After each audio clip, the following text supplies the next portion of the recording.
Hey Fruit Faces, it is Clary Berry here, and I just want to talk with you guys today real quickly about 10 things that you should do if you're just not feeling so great. And this is more about your mood. I have just a list of 10 quick things that you can do. You can do some of these things, you can do all of these things, but these are kind of your basic things that you want to run through and check in with yourself when you're just not feeling that happy. So number one, I have to say, these aren't in a perfect order, but number one is definitely really important.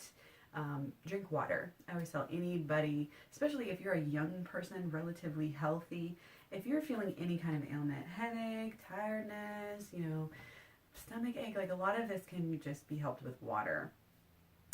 Water, obviously, we're made of water, lots of water in our bodies, and most Americans are dehydrated, like chronically. So make sure, and if you're just not quite feeling right, can't put your finger on it, and if you're hungry, you just like can't, fulfill yourself, make sure and eat, drink some water first. Similarly, second thing is you want to get some carbs in you. We all know about the whole keto, ketosis madness, or whatever it's called, ketosis, flu, and all of that. Carbs are your friend. They're going to make you feel better. They go to your serotonin. They help with that. You want to eat clean, whole food, plant-based. So like your sweet potatoes and butternut squash and all these different things with lots of carbs in them. Any kind of fruit mainly. It's going to be really high in good carbohydrates, give you quick energy, and carbs will just help you in so many different ways, from your mood to your energy to everything else that you're dealing with.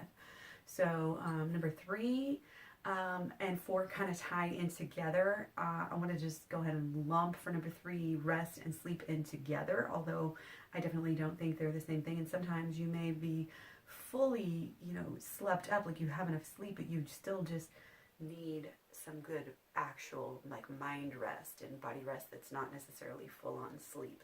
They're two different things. So make sure and take some time out of your day just to take a few minutes. They say even 10 minutes can change your whole day. If you just take 10 minutes and just rest, just don't allow yourself that. Sleep, obviously very important. Also, meditation and prayer.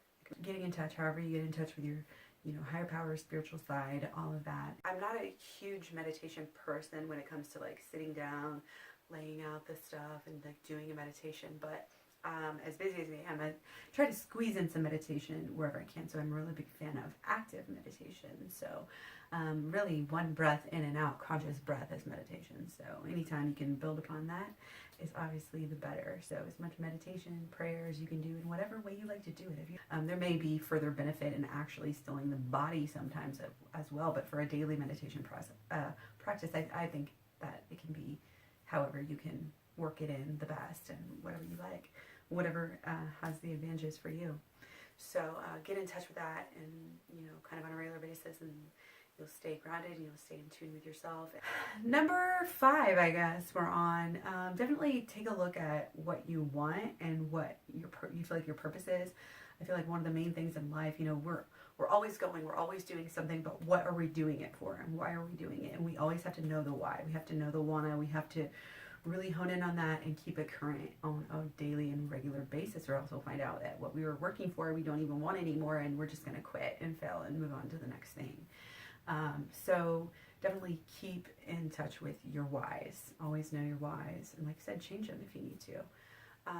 Identify any stressors. If you're obviously having a bad day, and there's obviously something causing it, then you need to take some time to kind of meditate, journal, think about whatever about the situation. If anything's bugging you, first of all, always switch it around on you. I try to remember this in my daily life. If I'm critiquing someone, if they're really getting on my nerves, and I'm talking about them or thinking about them, I try to automatically just flip it around on myself. And there's a couple different ways. Obviously, you're like, oh, so-and-so is being nosy or whatever. You say, okay, so how am I being nosy? But you can also phrase it one of 4 ways to do a full opposite. So let's say you have a situation of so-and-so is ignoring me. This is really bothering me. This is my number one, problem that's bugging me in my life right now. So-and-so is ignoring me in what I say.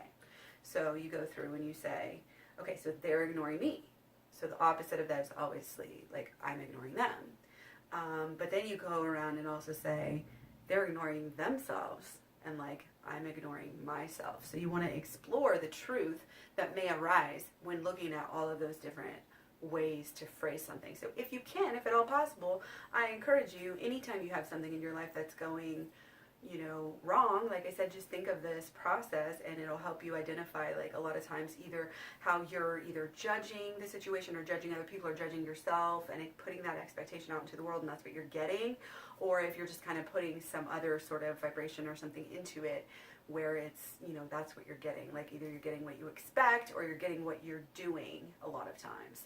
So it can just really help you to kind of delve into those and just spend some time again just meditating, thinking, praying on these things, on what is really bugging you. Because anytime that you're not feeling well because of something like that that's really stressing you, like obviously it's something that like it's doing that to you for a reason. So it's something that your subconscious or the universe or whatever like wants you to hone in on and think about and take care of. If you don't take care of it now, it'll get worse. So now back to water. Okay, this is the next one.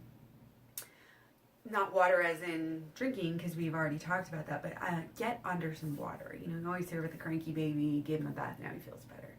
Probably because he's on his way to bed, but this is one of those things. Get in the shower, get in the bath, go to the steam room. Whatever you can do. If you can't do anything else, just wash your face, wash your hands, wash your body, hoe bath, get under a sprinkler, whatever you can do. Dump a bucket of cold water over your head. I don't care. Like, get yourself into some water and it'll change your perspective.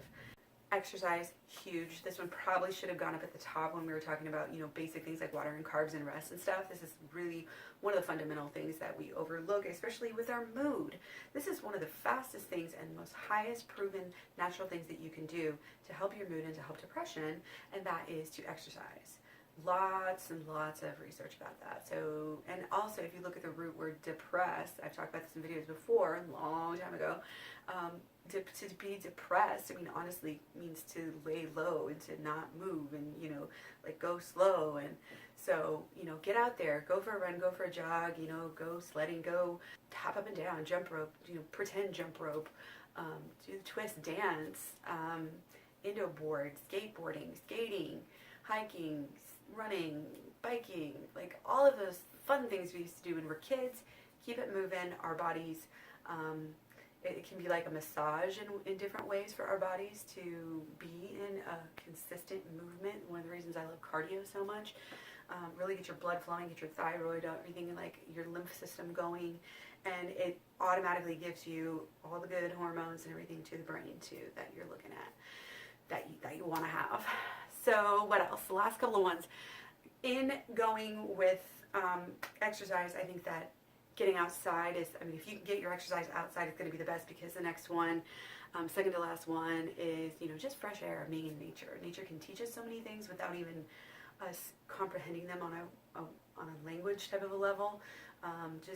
It's grounding on so many levels, and it's electromagnetic, and it's eyes, and it's soul, and it's the fresh air going into your lungs, and it's everything all at once. So it can be really, really healing and spiritual. Sunlight kind of goes in there with it, obviously healing in its own ways as well, and vitamin D being directly correlated with mood as well. So very, very important to get outside for some good sunshine time, and do that on a regular basis too.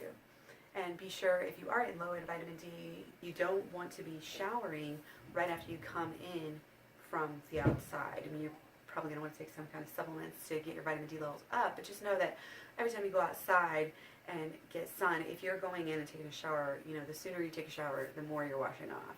They say 12, 24 hours if possible. So there's some benefits to being a dirty hippie, I guess. And the last thing I'm going to say kind of goes with some of the other ones we talked about as far as like your purpose and stuff like that, but this one ties in on just to let yourself have a little creative outlet, whether it's coloring, whether it's doodling, whether it's singing, or dancing, or making a video, or making some memes, or poetry, or however, like just drawing, any kind of art, but even building things with your hands.